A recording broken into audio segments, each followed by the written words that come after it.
And in my case, I have this deep belief that any job will give me will restrain my will and will not let me not let me be free on whatever I want to do. So when I have a job, what always happens is that I get annoyed by what I'm doing and I get frustrated, and I always feel like I don't belong. So I think this deep belief is connected to the way my professional life is been going. I'd like to have your opinion on that, and thank you so much for helping me.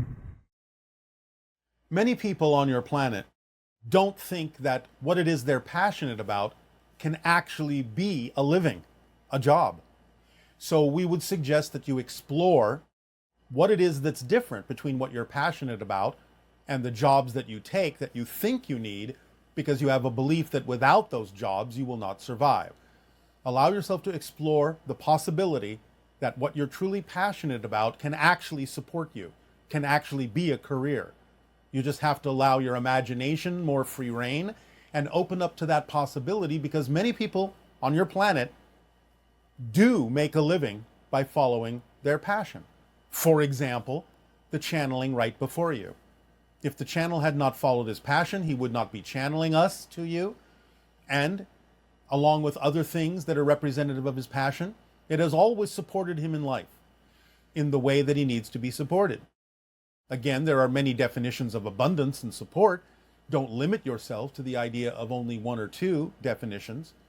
But the idea is that whatever it is you're passionate about must, by definition, contain the ability to support you as a career, as a job, or different versions of it will do so.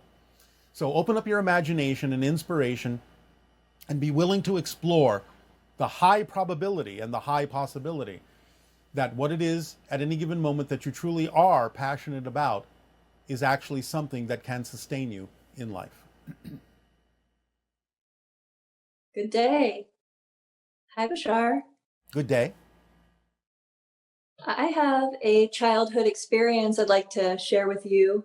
All right. I thought I saw a ghost, and when I realized it was a ghost, it was at night, and I was in my home, and I went and laid down after that experience, and I was just terrified. It was the most fearful night of my life, and my eyes were shut. I didn't want to open them, and I heard in my ears moths. It sounded like flapping in my ears, and I sensed there might have been presences all around me, like beings, but I didn't know about ETs back then.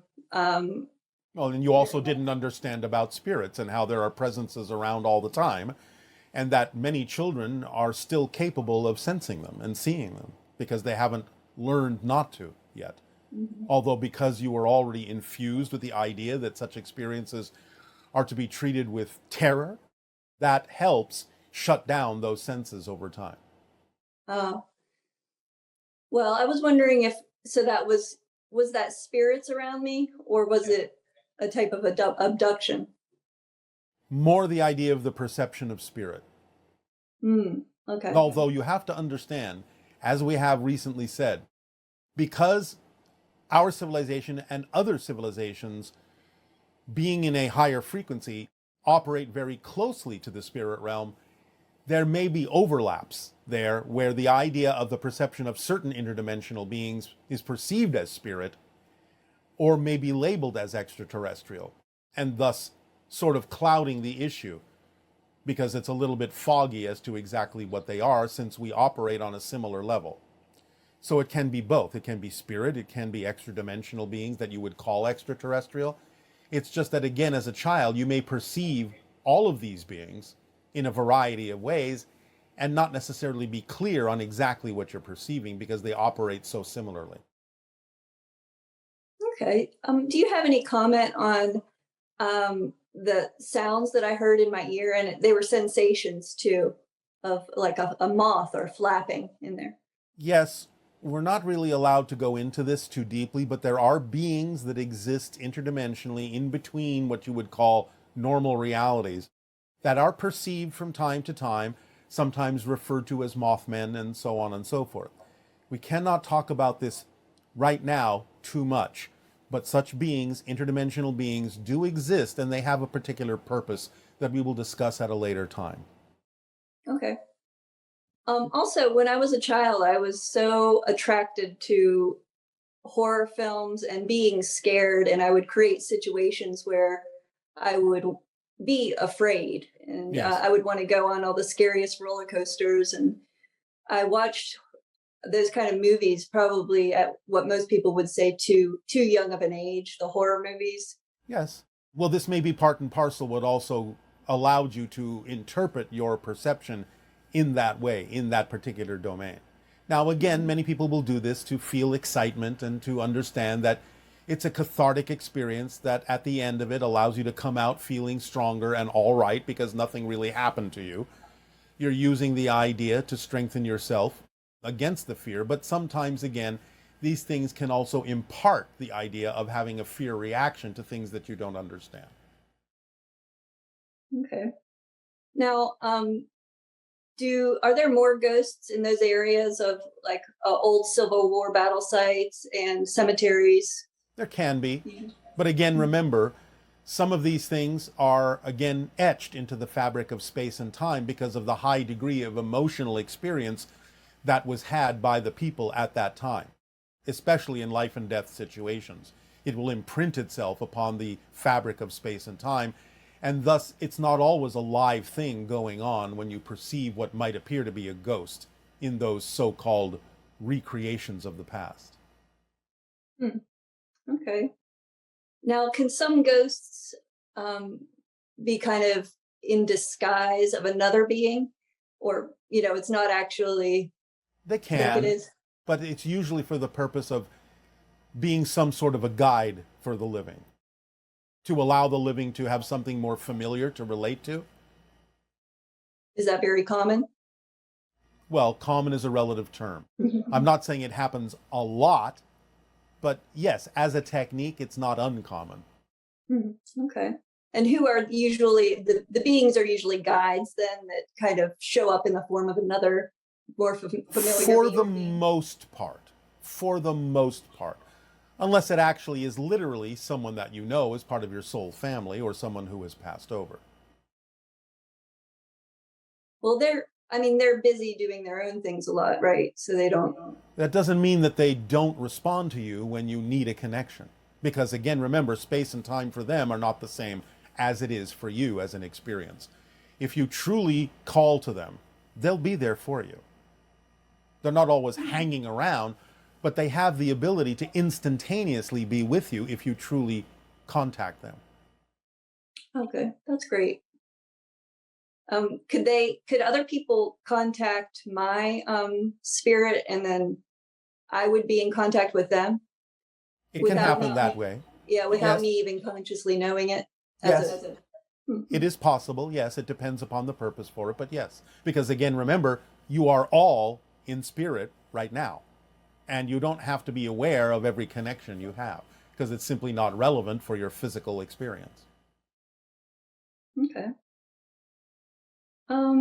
Now, do most ghosts know that they have died? I know you've talked about some ghosts they don't even know. The vast majority do know. Okay. But some of them that don't know, could they have died with another person and then both of those spirits don't know they've died and they keep. It's rare, but it's possible. There have been a few cases of such. In fact, there have been cases when entire groups of individuals may not actually understand that they have just died. But again, it's relatively rare because there is help from the other side. Eventually, they will awaken to the fact that they are no longer having a physical experience. So before they realize that, what's going on with them? Like, what are they experiencing together? All if it's a group. Well, again, they may be reliving certain things. They may be in a form of discussion. They may be re-experiencing certain things and playing them out again or figuring out what's going on. There may be a number of different reasons why individuals or collectives may be replaying or revisiting or re-experiencing certain things or trying to ponder what's going on with them that they don't understand. And then you've also said that when we die, we don't have to die. Sometimes we can choose to come back and start off where we left behind. We didn't Yes, even well, know. you have died. It's just that you're sort of reconnecting to a parallel version that seems as if you haven't. Okay. Thank you very much, Bashar. Yes, you are Aveo. welcome. Aveo.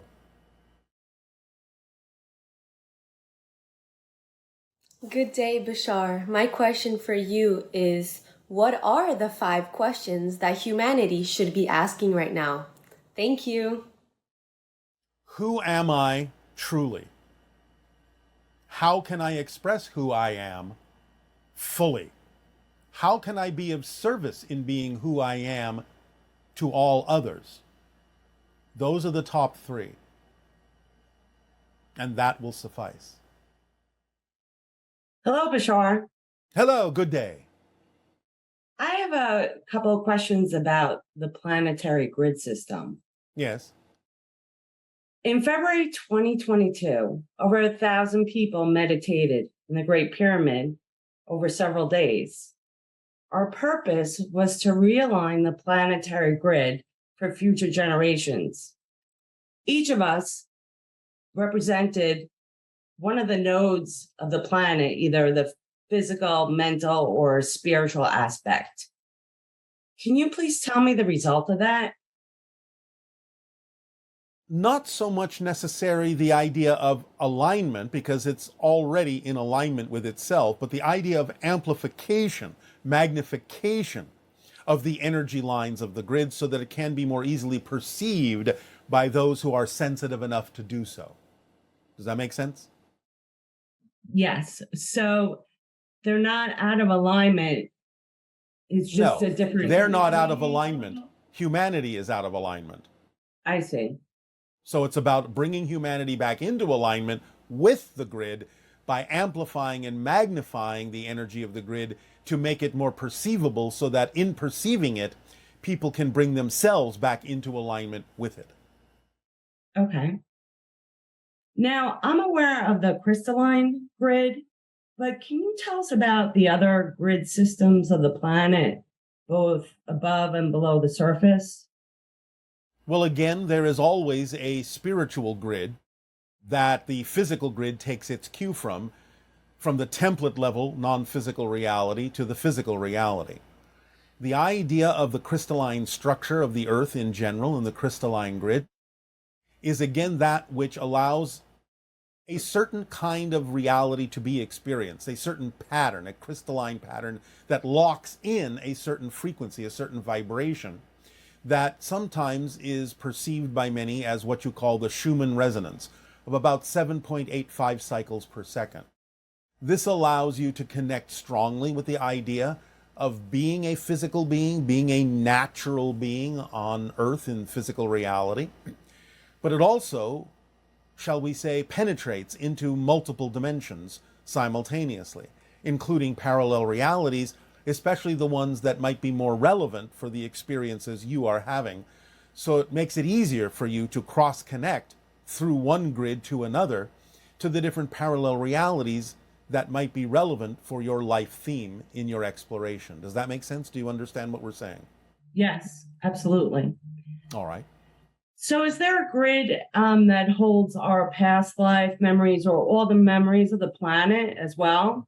Well, as I just said, what we were just talking about is the idea most commonly referred to as parallel realities, because remember, there's no such thing as the past. That's just a parallel reality that you're calling the past. So what we already just explained includes the idea that you're calling the past. Okay. And did Tesla know how to tap into this grid for Yes. energy? Yes. Is it related? Yes. How so? Well, again, it's all about resonance. It's all about frequency. And he understood that there were special frequencies that allowed you to amplify, magnify, and perceive an effect in your reality, create an effect in your reality from aligning with the frequencies of the grid. Okay. And was Tesla tapping into a grid of crystals below the surface of the planet? Well, the idea of grids goes all the way to the core and actually interdimensionally beyond. So some of that was included, even though he may not have been aware of all the different levels. He understood that there was a level that was accessible, as you say, tappable in your reality. And he understood that it would expand to other levels above and beyond physical reality and what you might call below interdimensionally physical reality. He didn't know the full extent of it, but he suspected that there were other levels of the grid that he was tapping into as well. I see. Now I wanted to change the subject and talk about the people that tune into you. Do we all have an SSani background? Like, do I know you? No, you do not all have an SSani background, but you all have extra-dimensional and extraterrestrial connections. And most of you, not all of you, most of you are actually connected to the hybridization agenda. Okay, so we're a lot of us here now to teach. Yes, do you have to ask that question? I just wanted verification. You are here to participate in the evolution of humanity and to help guide through the actions that you take that are positively oriented, the idea of offering more positive and constructive options to other people on your planet so that those that can choose and those that are willing to choose can allow themselves to shift to more positive and constructive versions of the earth. Okay. Wow, interesting. All right, thank you, Bashar. Thank you. Good day.